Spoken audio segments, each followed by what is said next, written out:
Kain tayo ng inihaw na saging. Sa Bisaya tawag nito ginanggang. Masarap siya pag hindi siya masyadong hinog. Tapos yun.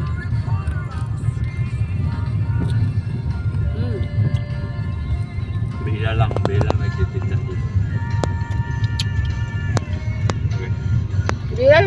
Bihira lang nagtitinda ng ganito kasi kadalasan niluluto nila yung pinirito kaysa ganito. Pero pag ako kung mas pipiliin ko yung ganito kaysa pritong saging. Masarap kasi ito, lalo na pag pag di siya masyadong hinog. Kasi pag hinog siya parang parang hindi siya luto. Napansin ko lang, pag masyado siyang hinog, di siya masyadong luto. Masarap siya pag hindi masyadong hinog yung saging. Kain tayo. Pasyal kami sa tabing dagat. Yan. Gamit sa itong baha. Dati dito, nabahaan dito pala. Nung December. Apektado ng baha ang lugar na to. Pero mas grabe yung grabe yung sa dito ba? Grabe diri. Kala ko sa sentro.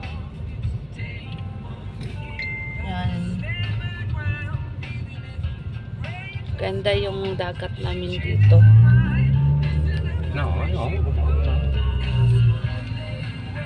Ito. Damage din siguro to sa baha. Damage na.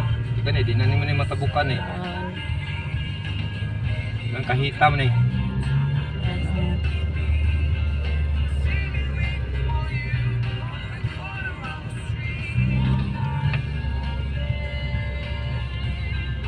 Yan ang matabukan. Yan.